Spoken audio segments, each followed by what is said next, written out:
Alright guys, so today, as the title of the video does suggest, today we are going to be going through the whole Ranch movie and explaining some of the key points of the movie that you may have missed or didn't understand the movie. When we're going through all that, I'm making sure that I remember to not give away any sneak peeks to the Whipcracker backstory or Rango or Johan's backstory or Ranch 2 or anything like that.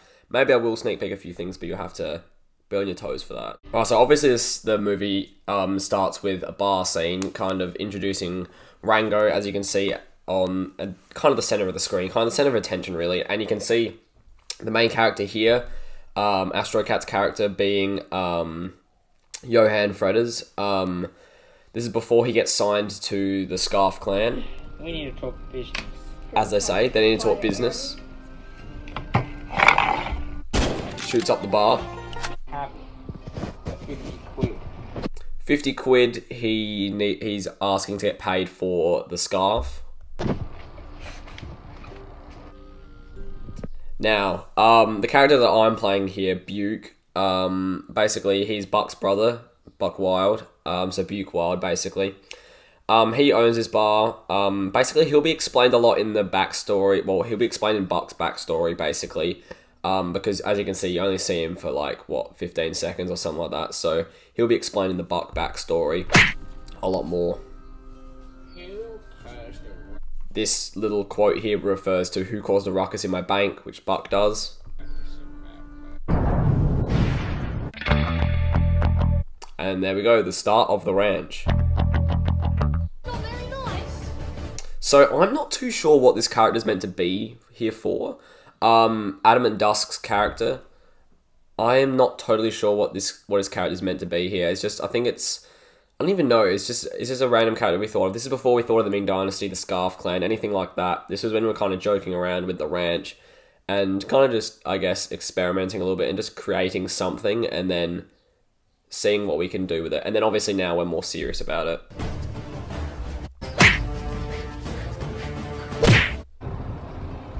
We gonna go? And obviously, if you haven't realised, this character here, this is Japanese lad. Now, the main struggle with this movie is, especially this little scene here, where you can see Rango Jones on the right of the screen.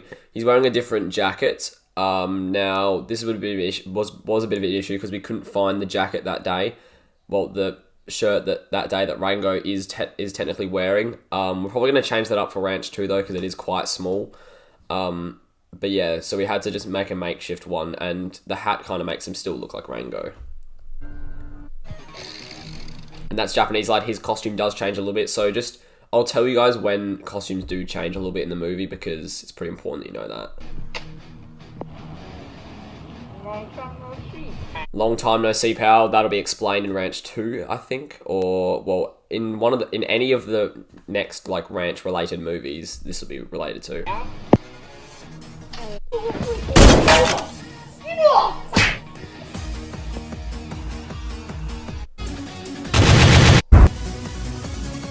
So that clip before where he's like, you got lucky, and then he does the rapid fire, we lost the clip where he does the rapid fire, so that's why the clip looks a bit scrubby.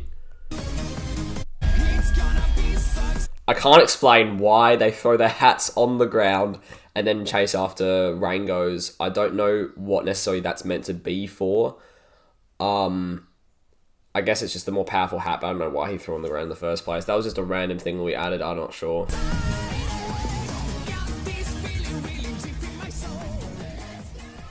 And recording the clip, this is hilarious with Gusto. So as you can see, he's blocking his face a lot. That's because the sun was right in his eyes, and like we spent like a minute trying to get a good clip of him doing it. He's like, "Oh, I'm dying," or whatever, trying to block the sun. It's funny as. So obviously, Johan's still alive. This is before you actually knew their names, Rango and Johan. It's kind of based this movie off Star Wars, I guess. It kind of starts in the middle of the whole thing or whatever, and it has to be explained by other movies, basically, which is like Ranch 2. Possibly Ranch 3, I don't know, we haven't really made anything about that. Rango, Johan, Buck, Whipcracker backstories and whatnot. That's Whipcracker's only kill as well before, where he just whips the guy in the first scene of seeing him. guys picked up on that Easter egg, hang on, I'll show you. Not really Easter egg, it's definitely an Easter egg, hang on.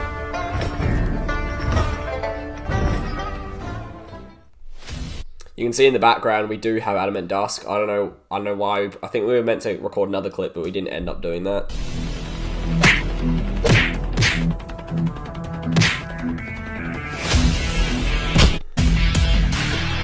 Thing I'm saying now. Now, I was going to add some fighting bloopers on the trampoline. I don't know why we didn't record on the trampoline, it's just so dumb. But, I was going to record, we were going to add some bloopers of it, but they were really scrubby, some of the bloopers that were on the trampoline. I think I added 1 or 2 maybe, but yeah. Yeah. Because I didn't really. This random quote, I don't know why we brought that up, but it didn't show up for Christmas. That's now going to be related to in many, many ranches to come. Know who. I thought you were Need a drink? So we added these in between scenes because we thought it doesn't really relate too well to... doesn't really cut between the scenes very well. So we added this just here. So then you can kind of see that they're going to rob a bank, they're going to go into a bar and like shoot it up or whatever. Want money? Oh! So they find random people just around the place, like obviously the money counter, I guess, I don't know, and just kill him. This door. If you notice there, Johan changed his gun. Johan had the hand pistol, well, the ancient revolver, shall I say, and then now he's got this rifle in his hand. I'm not sure why. I've been expecting you. I know who you are. Who is he? A long time ago. You robbed. This will be explained, don't get me wrong, so keep an eye out for the Johan backstory, and the grandpappy, Johan's grandpappy will be explained about what he does and everything like that. All that'll be explained in Johan's backstory. So any characters that get related by any characters, for example, Buck and Buke. Buke will be explained, obviously we already know who Buck is, but Buke will be explained in Buck's backstory, for example, and I'm not going to say Johan's grandpappy's name, but Johan's grandpappy gets explained in Johan's backstory. Malvin Jenkins gets explained in Rango's story, and so on. There's more characters, but yeah. Wow. What have you got to say about this, Kaya? Ready? Alright? I'll give you a little... This is the name of the diamond is the Western Diamond. I didn't come up with the name, alright. But that's what the diamond is. That gets explained in Johan's backstory, the whole diamond situation. And also, Johan does change costume a bit. Johan needs a solidified costume, or everyone needs a solidified costume, really. Apart from Whipcracker, because his costume's already confirmed. But Johan changed costume a little bit, Rango a little bit. But not a serious amount. It's really just like, you keep the hat, you keep the scarf, the gun's the same. You should know kind of what character it is, but obviously it is. Don't get me wrong, I get it if you don't understand what character it is. One a hell of a diamond.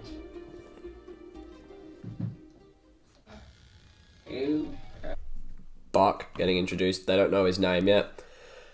That's the whole point of the credits, explain the characters' names or whatever. But yeah, Buck gets explained a lot in many movies actually. But Who Calls the Ruck is My Bank? Obviously, Who Calls the Ruck is My Bar? That's a reference to that. Yeah, so we added a random like sidekick, I guess, to Buck. I don't know why we added a sidekick to Buck, because he's kind of he goes kind of solo. So we didn't really need that, but we added it anyway because it'd be kind of cool to have an extra person in the fight scene.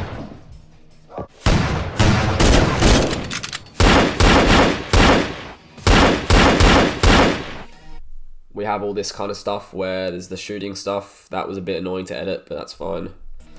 That was a terrible explosion sound effect or whatever, but yeah.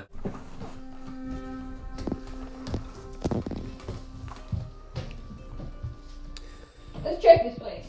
One more time. Oh, what the? We use the same thing again, same clip, because I don't know why, it would just be funny. You still thirsty? Same thing again, we use the whole, like, in-between kind of thing to show where they're actually going. Slash. Wait. I haven't seen him. And this part explains what their names are, but they say their name. Oh, actually, no. Yeah, so they are, if you guys didn't catch up on this, basically, The bartender asks, "What's your names?" Obviously, their names are Johan Fredders and Rango Jones, right? And they reverse their names to Jones Rango and Fredders Johan. Basically, this little scene here took about, I think, 11 attempts. Scene, because I think I showed you it was in the bloopers somewhere, yeah, where it took ages to record this because everyone just kept on laughing because it was hilarious. And then they leave. So basically, the whole idea of this movie is Rango and Johan go around. It's basically, Ranch 1 is basically showing how powerful some of the characters are and showing kind of what the characters are about. The whole point of this first half of the movie, at least, I don't know if it's mostly, pretty much the whole movie, really. Buck is basically chasing, if you haven't noticed, Buck chases down, hunting down Rango and Johan this entire movie, because every, like, scene that you see Johan, and not every scene, but Johan and, Rango, pretty much every time you see them, the scene after, you'll see Buck in the same, like, set, chasing after them. Get out! I don't know why I headbutted him. I just headbutted him, and we count it as a kill, so, I mean, why not? The big bar scene, right? Goated scene. Yeah, so this scene took about an hour to set up this. Well, not really an hour. Probably did, because it took an hour to set up and get costumes ready, get all the costumes in the whole place. That was a kind of cool thing. We grabbed like two of our chairs, like long chairs outside, and actually if you haven't realized, pretty much the entire things everything that holds up the tables in this bar are basically plastic containers. We just found plastic containers. We're going to use them to hold up. We grabbed some like glasses, some cups, and he didn't even show up for Christmas. That'll be related to. For Christmas!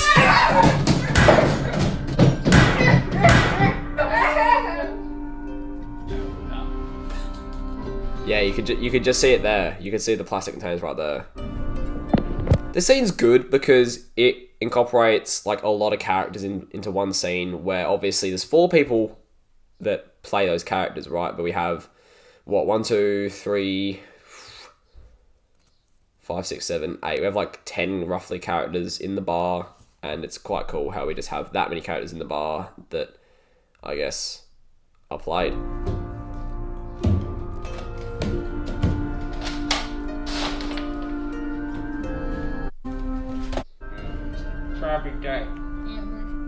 Describe your day. That'll be referred to in Ranch 2 again. A little sneak peek there. Shit. Describe your day! The first reference to Wheat Bar. So, if you don't know what Wheat Bar is, basically Wheat Bar is a mix of Wheat Bix and alcohol. This is a very important thing, so make sure you pay attention to what I'm about to say here.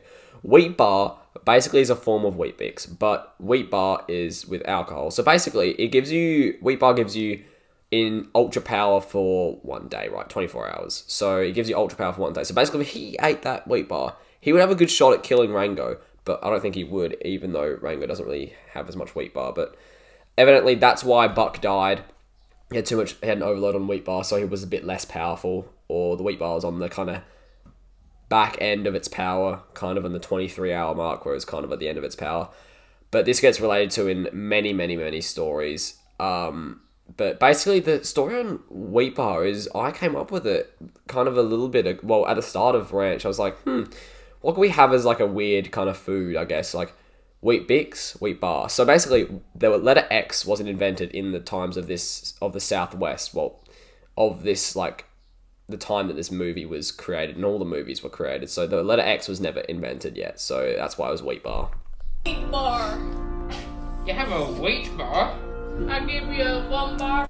So, each bar's 500 quid. If you want to know what that actually equates to, 500 quid for one Wheat Bar is 880 Australian dollars, if you didn't know that. So a relatively hefty cost, but I feel like that's too cheap still for having insane power for one day. 500.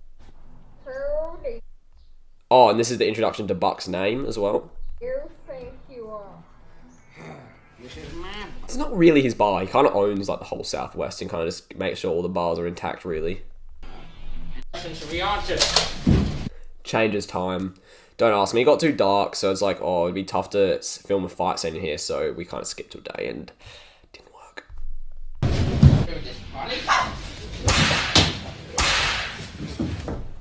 So we incorporated the outside of the bar as well, which is pretty cool. We just had many characters running into the bar and fighting. It's actually, I really like this scene. Obviously the fight scene's not the best, but I'll show you when my favourite fight scene comes up.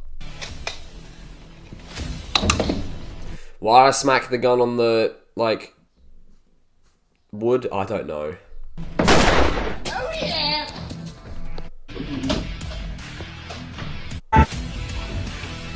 Introduction to Rackman Jimbo. His name gets clarified later on, I assume. Well, at least it gets clarified because it's in the credits, but you get the idea. So, oh, I can't say that, whatever. Actually, no, I can talk about that, because, you see, Rakeman Jimbo died right there. Died. But he obviously comes back. He got shot square in the head, but he, obviously comes back, later in the movie, at the final fight scene, really. But I can't really explain later on. I know all the ranch people know what I'm going to say next, about Rakeman Jimbo, how he kind of, dies and then relives, but...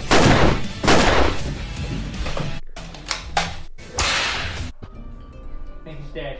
So, this is the same with Buck. Like, they all think he's dead, but obviously Buck lives, whatever.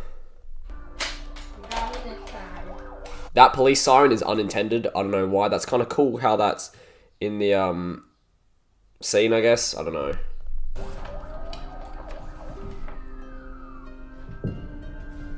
Shows that he's alive to give a bit of suspense.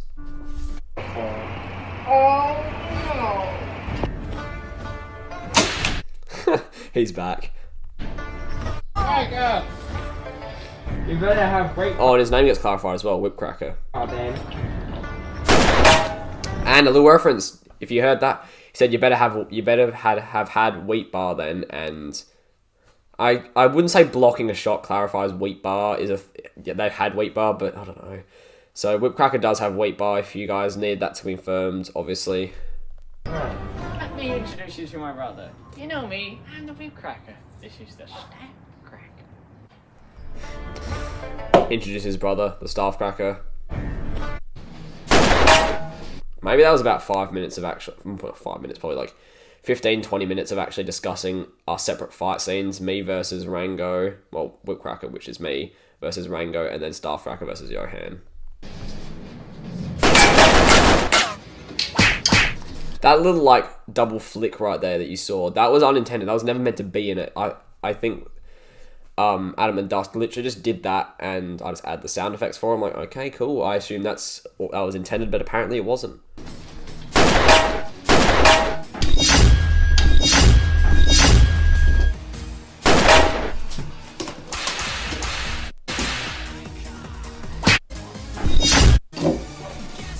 Don't ask why he steps on his gun. I don't know exactly if that does much damage. It's an ancient revolver. The ancient revolver and the sacred revolver, both are going to be explained in Johan and Rango's backstory, I think. So yeah, and Ranch too. So just make sure you remember what the ancient revolver is. That hurt a lot, mind you. That my finger was like bruised for like 2 weeks or something like that. After that, Gusto was never meant to do that. I can't remember what was meant to happen. I think he was meant to do some sort of other move first, and then he was meant to do that spin move or something. I don't know.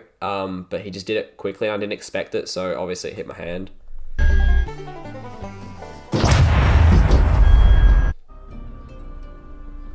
Introduction of Warmonger. This is a bit of a scene you have to pay attention to because it introduces Warmonger, which Warmonger is a very important character in the whole Ranch franchise, which I'm not going to explain, but he is kind of very important for future movies. And Malvin Jenkins is relatively important, not only for this movie, but for Ranch. Well, actually, Rango's backstory is very important. So they don't know it's Malvin. He knows it's Rango and Johan. I already know that. I already know that power. That's explained as well. Johan and Munger, well, Warmonger. That'll be explained in Johan's backstory, why he knows Warmonger. Also, Rango has a plank of wood. Don't ask me why. He just picked up a plank of wood and just used it as a shield.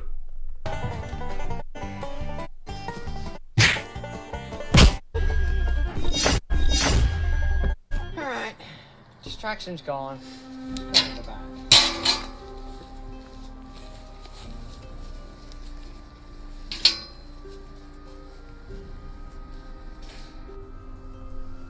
You really need to pay attention for this scene. I can explain it to you, but it really just basically shows that Malvin Jenkins, first of all, is a member of a member of the Scarf Clan. Yes, he knows Rango and Johan, obviously, as he stated before.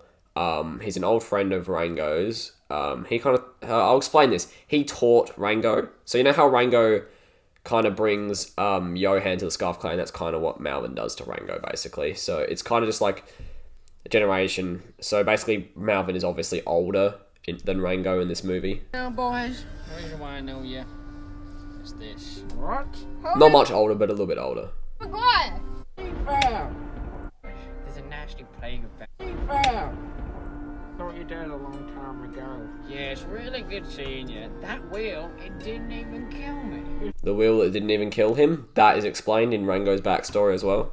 I thought you went under. Pay attention to the wheel that almost kills him. Pay attention to that in Rango's backstory when that comes out. So basically, I just need to quickly explain something. So Whipcracker and Rango's backstory will come out before Ranch 2 is out. Depending on how good the Ranch 2's progress is going along, we might release Johan's as well.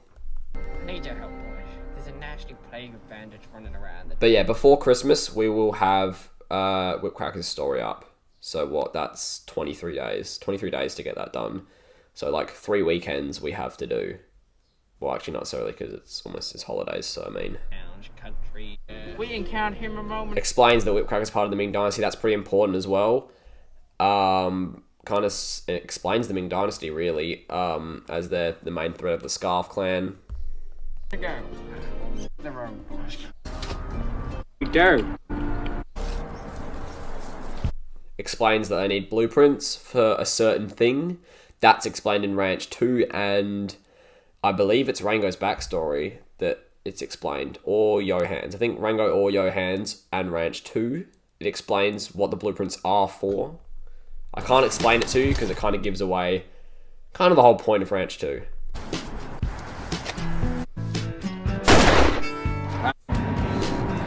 The Nile River.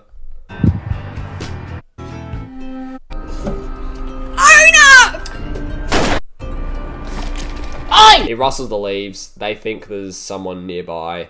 They kind of go over to this piece of wood and, I guess, find a person and kill them. Who's that? Let me guess. So someone basically spying on them, really. First right, Jones middle. That scene. Well, yeah, technically that quote gets referred to in Ranch 2. So pay attention to that.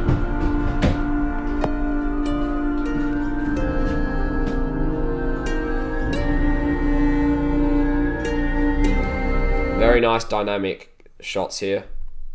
Not telling you anything! What? You gonna talk? No! This is such a great scene. Drink the coke, babe. Who you work for? Billy's Bakery! Billy's Bakery gets referred to in Whipcracker's backstory, so pay attention to that. Billy's Bakery, I say it is.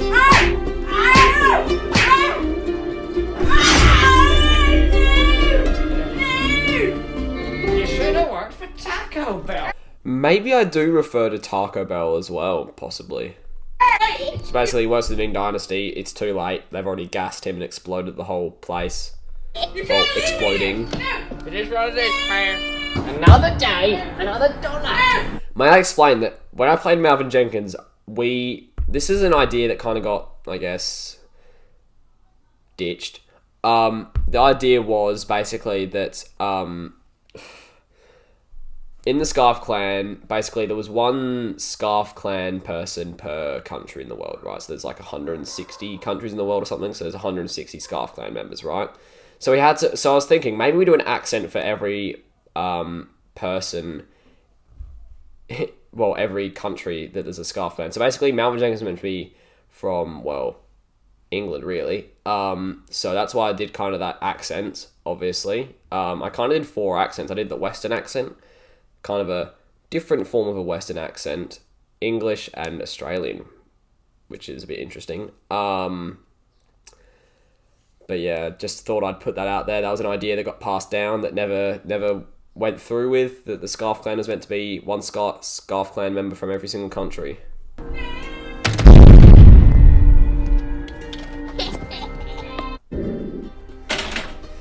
Ah, yes. Return of the Japanese lad. We had to put a little flashback so you guys actually knew who it was. So at the start of this scene, I said to Gusto, right, we're gonna pull out our chairs simultaneously and sit on our own separate chairs on the 3 sides of the table. Gusto goes to sit down on my table, he malfunctions a little bit, and then he sits on, obviously, the one he's meant to be sitting on. Wow. Who do you think you are? Yep, so explains the Japanese lad.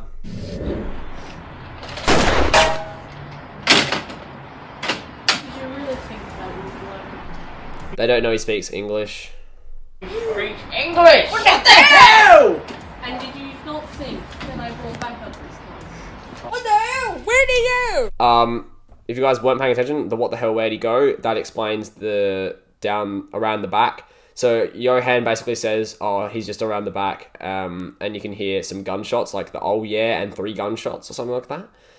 That's actually in the if you remember around the back when he kills all of them, he does the oh yeah 3 gunshots, right? So we did this here, so you can kind of, I guess, see kind of what happens, I guess. So it kind of relates to this. Alright, just around the back. Guard, yeah.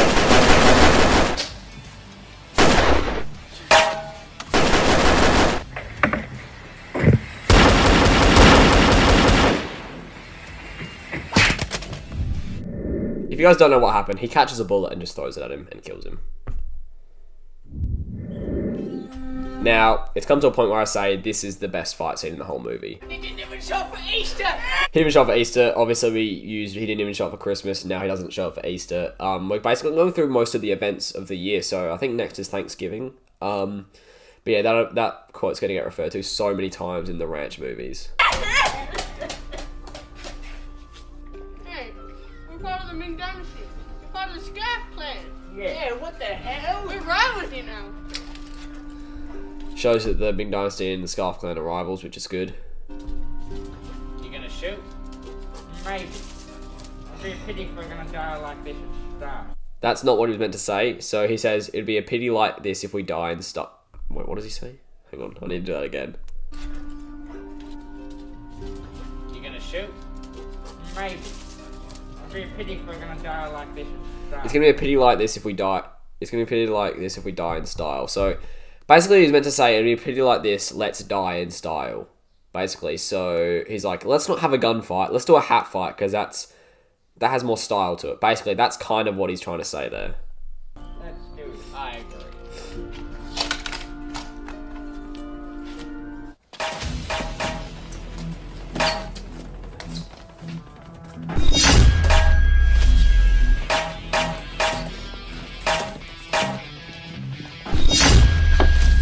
It appears we have you surrounded. You look at that.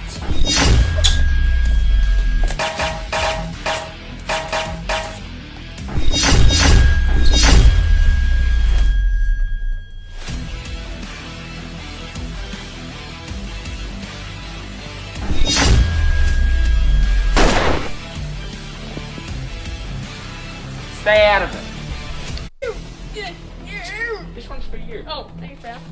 Oh, he's a really nice guy.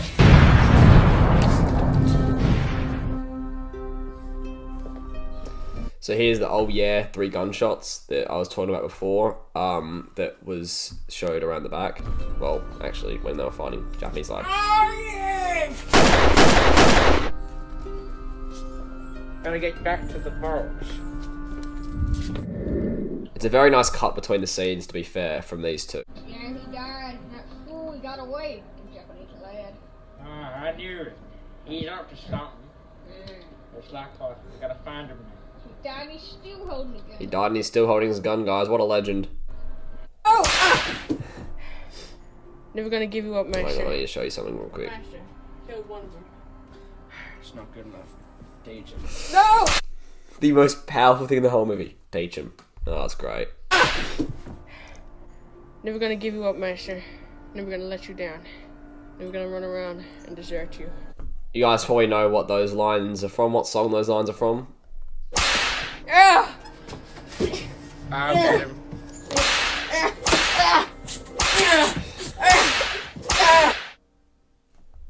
Basically, this is a trial to see who gets into the Ming Dynasty. That's the whole point of this. It's basically, who can get into the Ming Dynasty, really. Here, and Johan is at the back, if you guys didn't realise. Dressing up as a wandering trader. Dies. Told you I got a strong chest. Through. Here we go. So yeah, dress up as a wandering trader. And it's basically Johan. Good question. Except the one thing that throws it off is obviously the positioning of the scarf and also the hat. The hat is different to the hat he actually uses. What do you think? 1v1.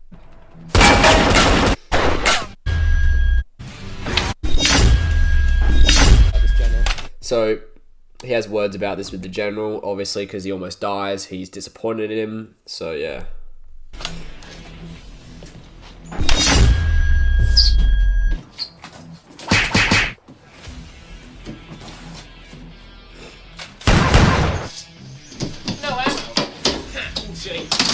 I don't know why I said the gun. I just thought it'd be funny. But yeah, he's got the blueprints now. Got the blueprints. Got him. And then he changes back hats and costumes. It's, yeah, I know. Yeah. What else did you find out?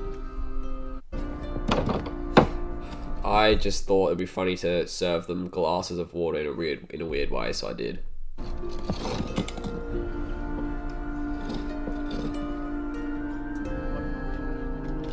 What? Clean.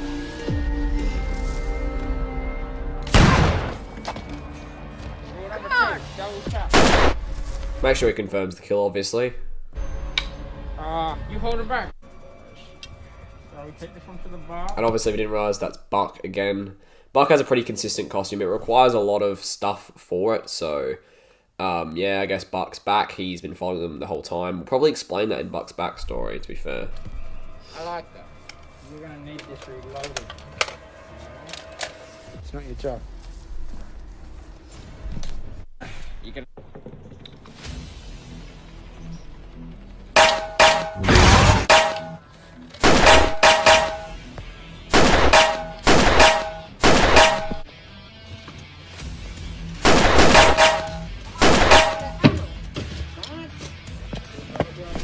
The guns run out of ammo very quickly, let's be honest.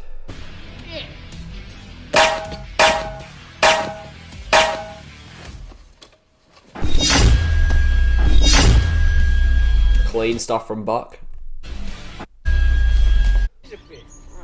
And then they wake up a few hours later, because, you know, the power of the hats, I guess.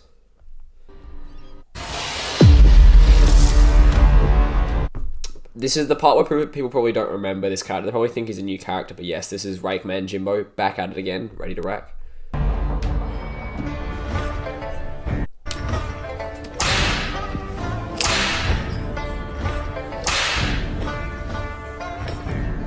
Very cool scene, very cool moving scene where you see all of them, I guess, ready to absolutely teach here. You got, what, Rakeman Jimbo, Whip, and Japanese lad are ready to teach.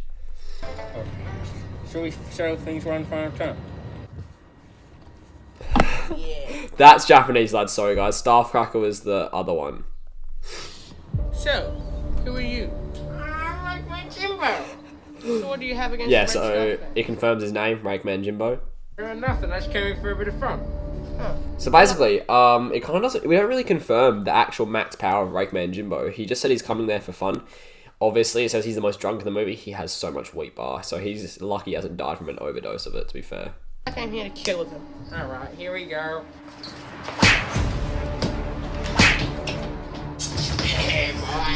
So it turns out Gusto has sickles, so he brought them, and yeah, we just used that.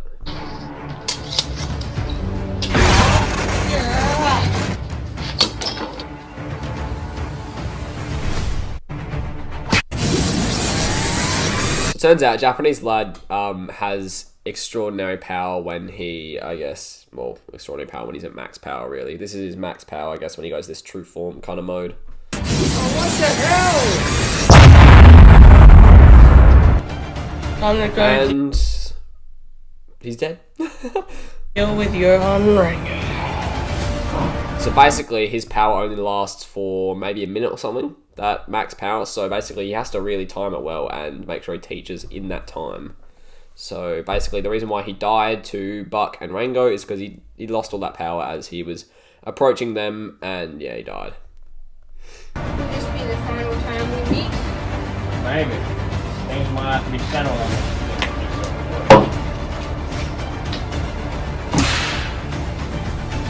Pretty cool little cut there. Turns out when I actually whipped his stick, it hit the window. But we made it look kind of cool. The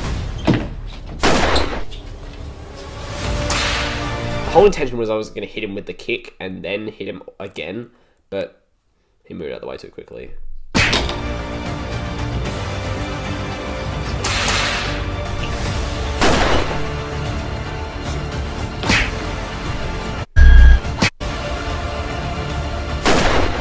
Staffcracker's dead, obviously. And supposedly they both knocked themselves out, really, from the power. It wasn't really a powerful shot, to be fair. It didn't look powerful, but it was. That's the thing. And now we're up to, yeah, Rango and Buck. Does it really have to end like this? No fancy garbage, just put it on. I like some old school facts. Hello, gentlemen. Yeah, he lost his power, he died. So, yeah.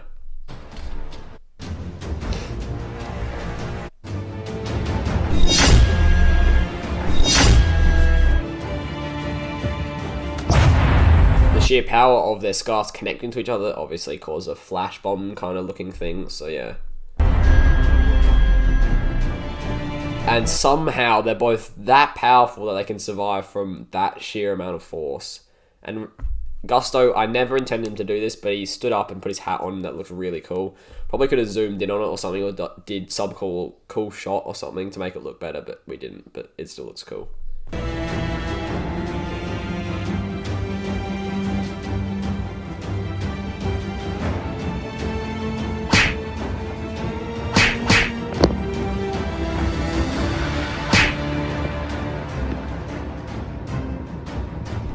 Then Rango grabs his scarf. It's a pity for a man to die by his own scratch. Shows it with a gun. So I guess Buck kind of cheats and grabs his gun. It was meant to be more of a scarf hat fight. So he grabs his gun. That never worked.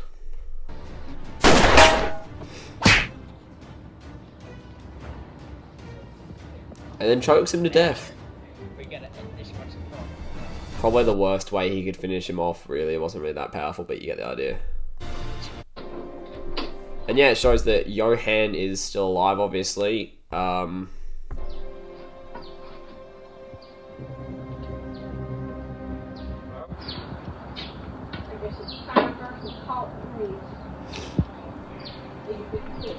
50 quid that was referred to at the start. Johan still owed Rango the 50 quid throughout the entire movie, and he gave it back at the very end. What an absolute legend.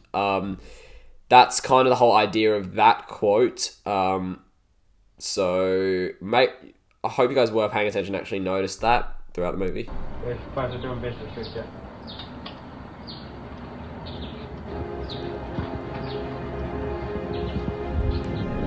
What a sad ending to the movie, eh? They both part their ways. I can't explain anything in Ranch 2 that happens because that really gives away a lot if I do.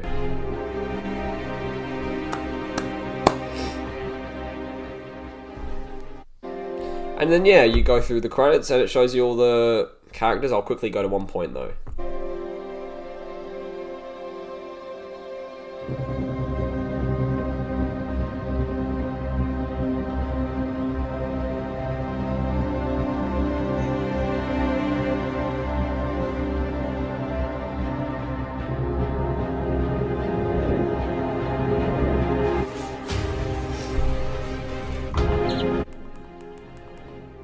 And as I've turned the volume down a little bit, I'll kind of hit the outro here while you can see the credits if you want to.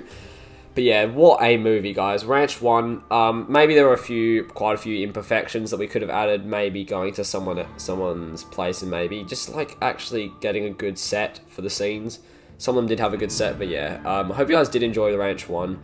Obviously, at the start of this, you kind of need to watch Ranch 1, then the bloopers, and then you can watch this whole review on the ranch.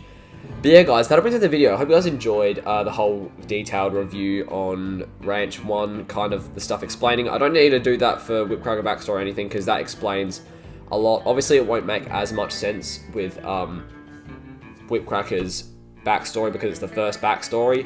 Once we add the second backstory, then the third, they're all going to connect up together very nicely.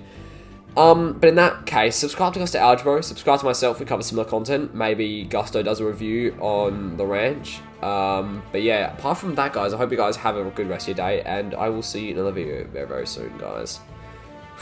Goodbye. And actually, hang on, we need to watch this first, and then I'll say goodbye.